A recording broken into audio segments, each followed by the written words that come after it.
Selamat malam untuk pendengar kami yang masih bergabung bersama kami di Radio Kemurahannya Medan, menjuah-juah membantah kerina. Di malam hari ini kita akan bersama-sama kembali merenungkan firman Tuhan yang diambil dari kitab Injil, yaitu Injil Lukas. Lukas 14 ayat 25 sampai dengan 35.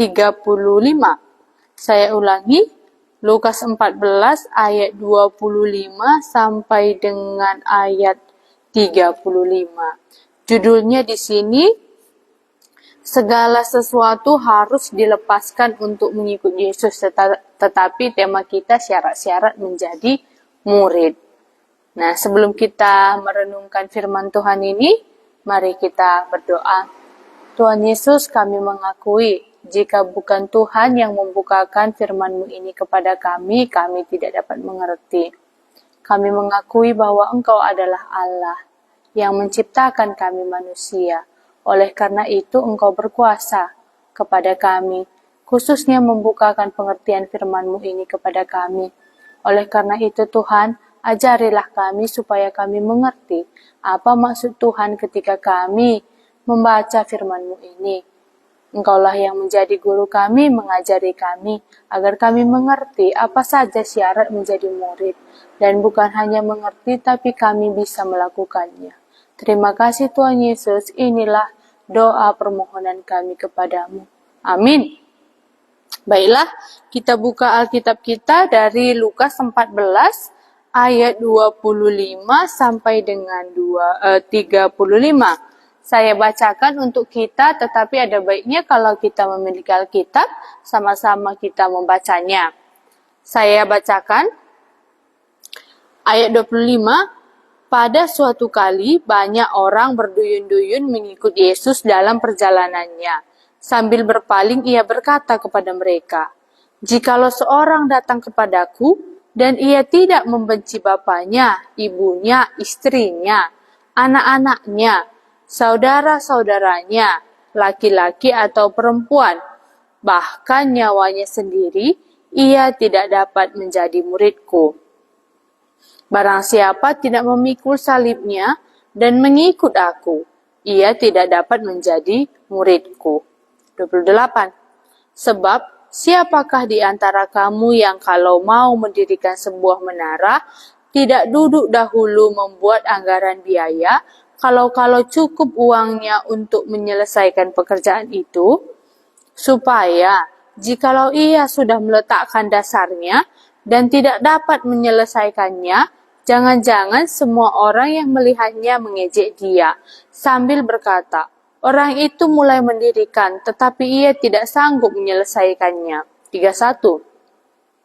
Atau, raja manakah yang kalau mau pergi berperang melawan raja lain tidak duduk dahulu untuk mempertimbangkan apakah dengan 10.000 orang ia sanggup menghadapi lawan yang mendatanginya dengan 20.000 orang? Jikalau tidak, ia akan mengirim utusan selama musuh itu masih jauh untuk menanyakan syarat-syarat perdamaian. 33. Demikian pula lah tiap-tiap orang di antara kamu yang tidak melepaskan dirinya dari segala miliknya tidak dapat menjadi muridku. 34. Garam memang baik, tetapi jika garam juga menjadi tawar, dengan apakah ia diasinkan? Tidak ada lagi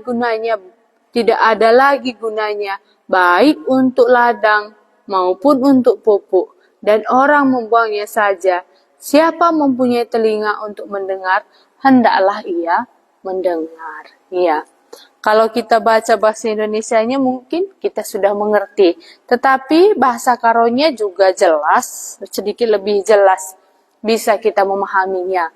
Oleh karena itu, mari cocok juga saya rasa kalau kita bacakan bersamaan dengan bahasa Karonya. Kalau dalam bahasa Karo dibuatnya judulnya di sini, syarat-syarat jadi ajar-ajar Yesus. Jadi kalau di bahasa Indonesia tadi dibuat ya judulnya segala sesuatu harus dilepaskan untuk mengikut Yesus. Tapi kalau dalam bahasa Karo dibuat syarat-syarat jadi ajar-ajar Yesus. Saya bacakan kembali untuk kita. Di ayat 25 dikatakan, asum terem kala si erdalan ngikutkan Yesus, itulihkan Yesus kala si interem jenari nina. I sepe sireh dahi aku, labo banci ia jadi ajar-ajarku, adilakin keleng atena man dibata, asangken man bapa naras nandena, dahara naras anak-anakna, turang naras seninana, jana bagepe dirina, jine. Ayat 27. I sepe labo banci jadi ajar-ajarku, adilakin i persana kayu persilang, dengan ikut kena aku. Ayat 20. Adilit sekala ibas kam atena erbahan menara. Tentu ibahana lebih anggaran biaya guna meteh. Entah cukup kin duit nantah lang ibas dungi menara Sebab adila bage banci jadi kenca ipajak kena palasna lana ia ngasuk ngidahsa. Jenari kerina kala singidah dahinna silolo cakapken ia. Nina kala enda icuba kena bangun. Tapilah ia ngasuk dungisa. Adi sekala raja Laus ras 10.000 kala perang ngelawan raja Sideban siras 20.000 kala, tentu iukur kena lebih ngasupkin ia entah lang. Adi ia kapnakin pe maka labo ia ngasup, tentu ikirimna utusenna mindo perdamen asum ndauh dengar raja 33. Tole nina Yesus, alu bage, apai pekam lama tung jadi ajar-ajarku, adilakin itading kendu kerina selit ibas kam. 34, sira tuhu mahuli, tapi adi sira pelanai masin, alu kainari banci ipemasin. Tuhu lanai erguna manjuma, entah mancampuran pupuk, tapi iambangkan bagikanlah adilitkin cupingdu. Ya, ini adalah firman Tuhan yang kita baca di malam hari ini. Ya, syarat-syarat menjadi murid. Ya, kalau kita melihat satu sekolah atau satu universitas, kalau kita ingin masuk bersekolah atau ingin berkuliah di tempat tersebut, ya, kalau syarat-syaratnya bisa dikatakan susah, ya bisa dikatakan bahwa tempat sekolah ini atau universitas ini berkualitas. Ya. Karena pasti tamatannya kalau syaratnya sudah sulit seperti ini untuk masuk ke dalam, ya harus belajar memperjuangkan sesuatu. Pasti tamatnya pun nanti akan berkualitas. Ya, mungkin ini salah satunya ya. Dan begini juga lah kalau menjadi murid Tuhan Yesus ada syaratnya.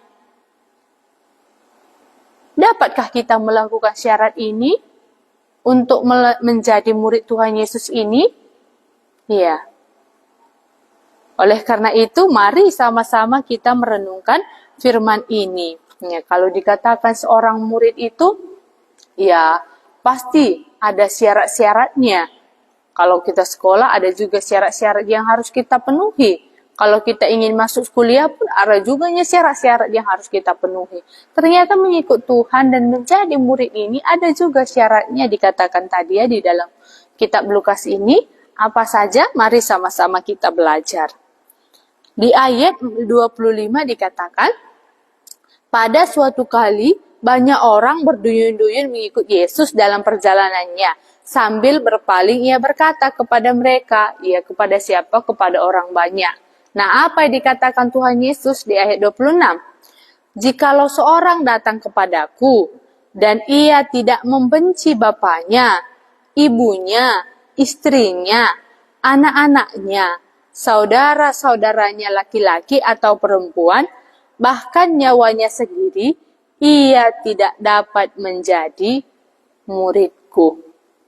Ini adalah satu syarat untuk menjadi murid.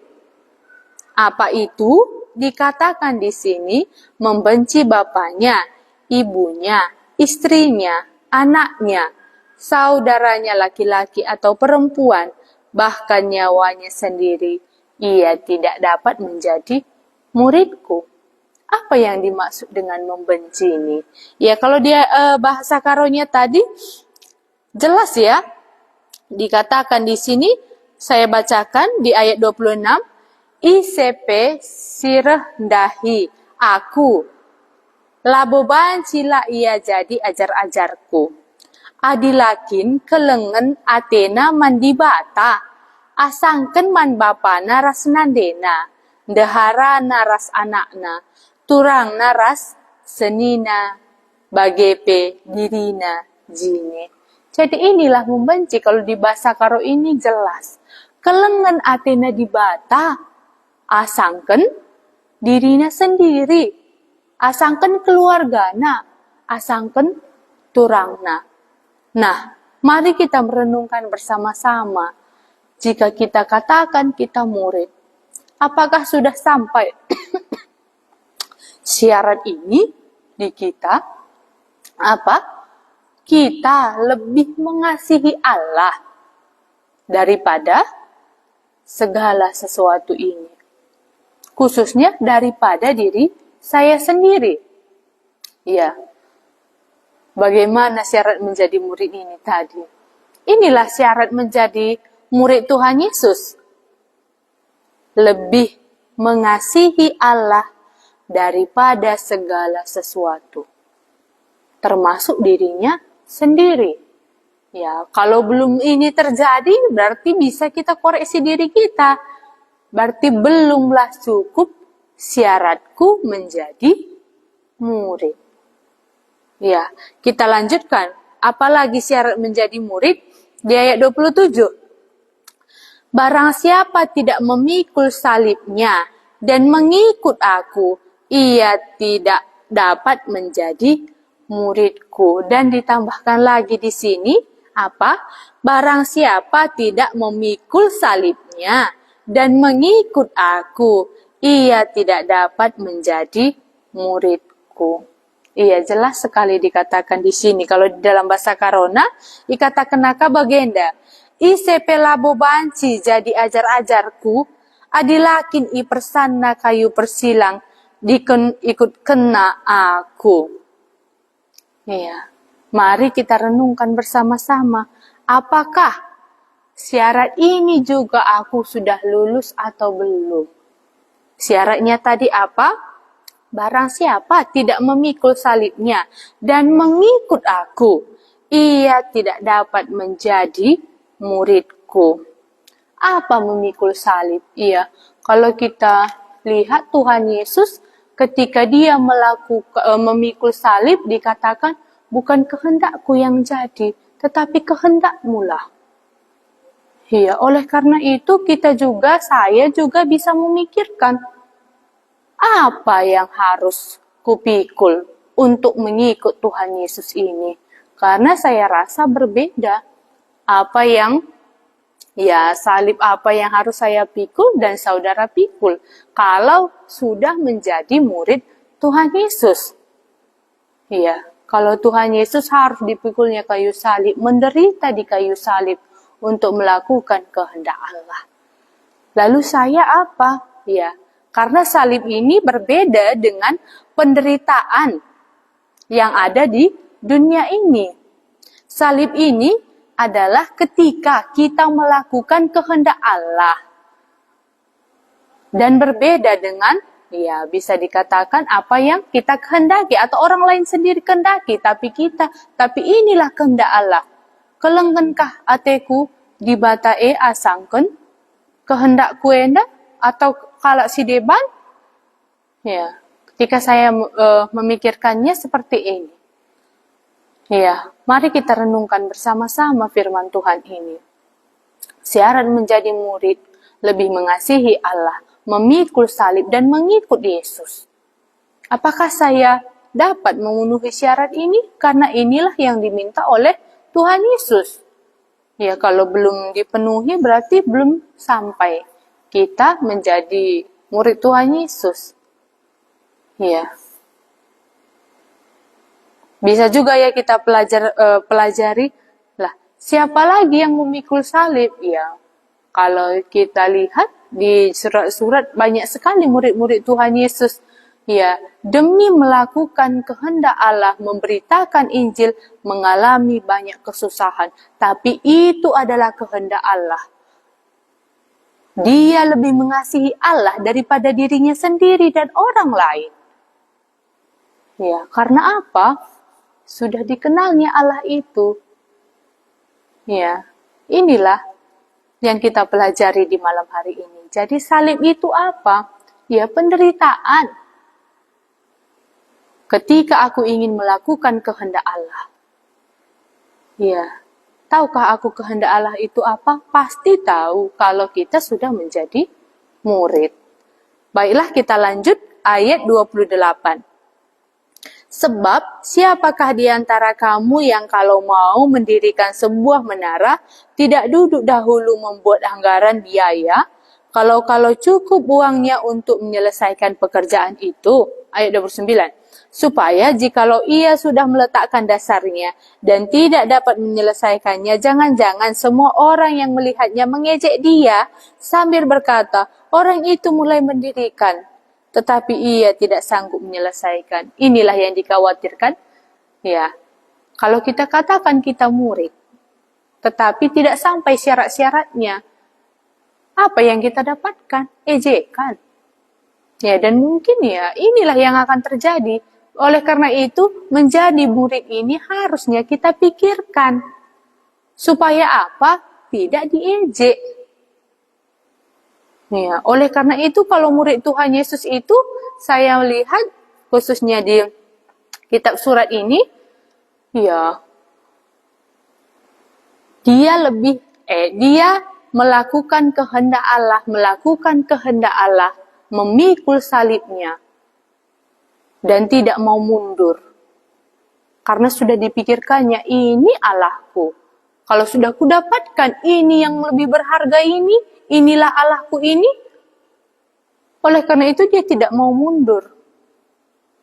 Ya, kalau dikatakan di sini 29, supaya jikalau ia sudah meletakkan dasarnya dan tidak dapat menyelesaikan, jangan-jangan semua orang yang melihatnya mengejek dia sambil berkata, orang itu mulai mendirikan tetapi ia tidak sanggup menyelesaikan. Kita lanjut. Atau raja manakah yang kalau mau pergi berperang melawan raja lain tidak duduk dahulu untuk mempertimbangkan apakah dengan 10.000 orang ia sanggup menghadapi lawan yang mendatanginya dengan 20.000 orang? Jikalau tidak, ia akan mengirim utusan selama musuh itu masih jauh untuk menanyakan syarat-syarat perdamaian.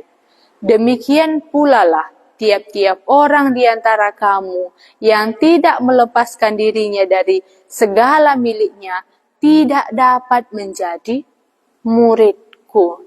Inilah syarat-syarat menjadi murid. Itu dapat kita lihat di ayat 26, 27, dan 33 ini. Di 33 ini apa dikatakan?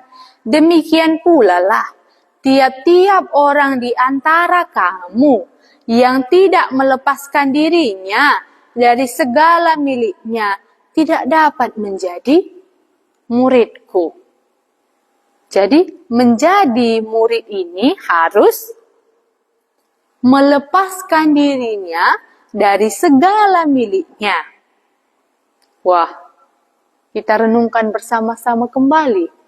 Apakah kita, ya apa yang kita miliki ini kita, kalau di sini dikatakan demikian pula lah tiap-tiap orang di antara kamu yang tidak melepaskan dirinya dari segala miliknya, tidak dapat mengikut aku, tidak mau rugi, tidak mau melepaskan ya sesuatu untuk mengikut Tuhan. Oleh karena itu inilah syarat yang menjadi murid ini. Iya, karena kita nampaknya kalau tidak mau rugi untuk mengikut Tuhan, ya saya rasa belum. Ya inilah tidak dapat menjadi muridku. Karena kita dapat melihat bagaimana di sini ya contoh orang yang mengikut Tuhan Yesus dan ya dilepaskannya dirinya dari segala miliknya dan tidak dilepaskannya juga dirinya dari segala miliknya. Mari kita lihat contohnya itu dari Lukas 19 ayat 8. Lukas 19 ayat 8. Ya, ini menceritakan mengenai Sakeus. Ya, ketika dia berjumpa dengan Tuhan Yesus, lalu dibawa ke rumah dan apa yang jadi di ayat 8 dikatakan, tetapi Sakeus berdiri dan berkata kepada Tuhan, Tuhan, setengah dari milikku akan kuberikan kepada orang miskin, dan sekiranya ada sesuatu yang kuperas dari seseorang, akan kukembalikan 4 kali lipat. Kata Yesus kepadanya, hari ini telah terjadi keselamatan kepada rumah ini, karena orang ini pun anak Abraham. Dahulu dia belum menjadi murid, oleh karena itu diperasinya orang. Tetapi setelah dijumpai Tuhan Yesus, setelah dikenalnya Tuhan Yesus, ya, apa dikatakan di sini?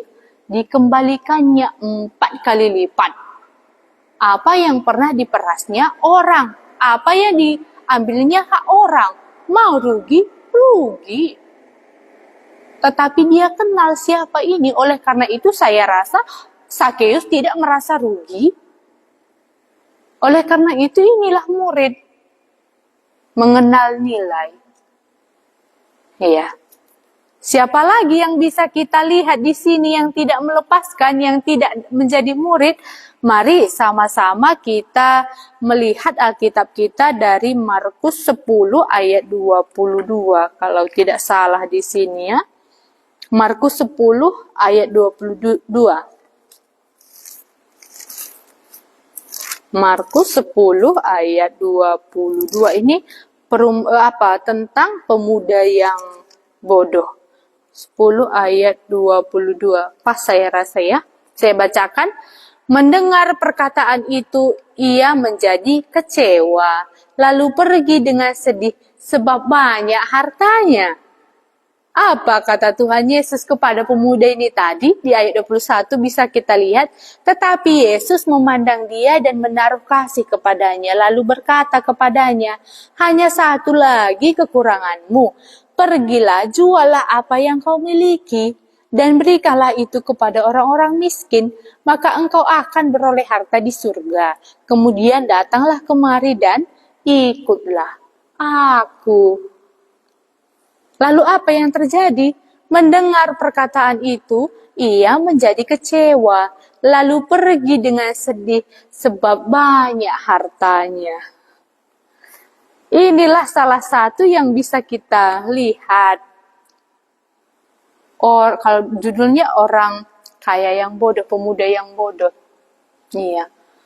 Yang tidak layak menjadi murid Tuhan Yesus atau tidak layak, tidak memenuhi syarat untuk menjadi murid Tuhan Yesus. Hanya inilah malam hari ini yang dapat saya sampaikan, yang bersama-sama kita dapat merenungkannya.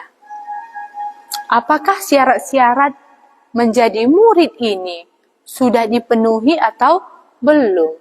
Karena saya rasa kita sudah sampai pengenalan akan firman Tuhan, sudah mengenal Tuhan Yesus, dan sudah percaya kepada Tuhan Yesus. Dan apa selanjutnya?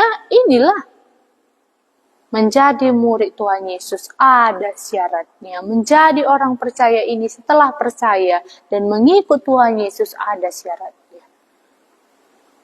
Untuk menjadi murid Tuhan Yesus ini harus lebih mengasihi Allah.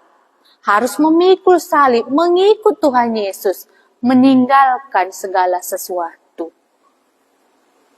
Ya, kalau dikatakan berat ini, saya bisa menjawab, kalau saya sudah mengenal Allah dan mengikut Allah, tidak.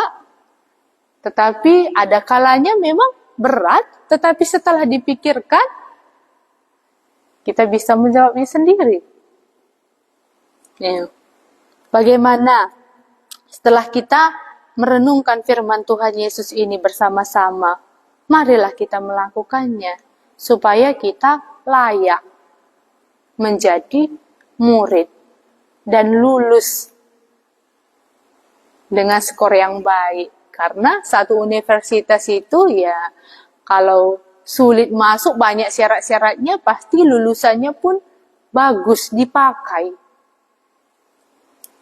Mari sedikit lagi kita lanjutkan di ayat 34 dan 35. Garam memang baik, tetapi jika garam juga menjadi tawar, dengan apakah ia diasinkan? Tidak ada lagi gunanya, baik untuk ladang maupun untuk pupuk, dan orang membuangnya saja. Siapa mempunyai telinga untuk mendengar, hendaklah ia mendengar. Karena kalau dikatakan murid tetapi tidak asin, tidak ada gunanya. Bukan murid itu. Kita katakan kita mengenal Tuhan, kita murid Tuhan Yesus, tetapi tidak ada rasanya menjadi saksi, tidak mau, tidak lebih mengasihi Allah, tidak mau meninggalkan segala sesuatu. Ya, inilah garam itu tidak asin, nggak ada gunanya. Ya, inilah di malam hari ini dapat kita renungkan syarat-syarat menjadi murid. Di ayat 26, 27, dan 33 kita baca sekali lagi ya. 26, 27, dan 33. Jikalau seorang datang kepadaku dan ia tidak membenci bapaknya, ibunya, istrinya, anak-anaknya, saudara-saudaranya laki-laki atau perempuan, bahkan nyawanya sendiri, ia tidak dapat menjadi muridku. Barang siapa tidak memikul salibnya dan mengikut aku, ia tidak dapat menjadi muridku. 33. Demikian pula lah tiap-tiap orang di antara kamu yang tidak melepaskan dirinya dari segala miliknya, tidak dapat menjadi muridku. Amin. Apakah aku sudah lulus dari syarat-syarat menjadi murid Tuhan Yesus ini? Kita dapat merenungkannya bersama-sama. Jadi, ya, seperti Tuhan Yesus sewaktu dia berada di dalam dunia, dia memikul salib. Aku dan saudara, jika kita sudah mengenal, mengikut Tuhan Yesus dan sudah menjadi muridnya, ada salib kehendak Allah yang harus kita lakukan. Mungkin saja bertentangan dengan diri kita sendiri atau dengan orang lain. Oleh karena itu, disinilah kita bisa dikatakan layak. Jika kita lebih mengutamakan, lebih mengasihi Allah ini daripada semuanya. Itu berat. Kalau kita melihat Sakeus, tidak. Sewaktu dia berjumpa Tuhan Yesus dan dibawanya makan, inilah Allah itu. Diberikannya langsung uangnya tadi. Rasul Paulus ketika Tuhan Yesus sudah menjumpai dia, murid-murid yang lain, inilah renungan kita di malam hari ini. Marilah kita melakukan firman Tuhan ini bersama-sama. Amin. Mari kita berdoa. Tuhan Yesus, kami memang sudah mengakui bahwa kami adalah orang percaya. Dan kami sudah mengenal Engkau. Tapi kami berdoa Tuhan, mungkin syarat-syarat menjadi murid ini belum kami lakukan. Oleh karena itu Tuhan, ajari kami, tolong kami supaya kami bisa melakukan syarat-syarat menjadi murid ini supaya kami layak menjadi murid-Mu Tuhan. Dan Engkau dan kami pun tidak diejek oleh orang lain kalau kami katakan kami murid. Oleh karena itu Tuhan, ingatkan diri kami ini kalau murid lebih mengasihi Allah daripada segala sesuatu. Harus melakukan kehendak Allah. Dan harus melepaskan segala sesuatu untuk mengikut Engkau. Engkau adalah Allah kami yang lebih besar dari segala sesuatu. Oleh karena itu Tuhan, ajari kami, pimpin kami sebagai murid yang layak di dunia ini. Ini doa kami Tuhan Yesus, ajari kami dan pimpin kami hidup di dalam dunia ini sesuai dengan kehendak-Mu. Inilah doa kami, dalam nama Tuhan Yesus kami berdoa. Amin. Bujur.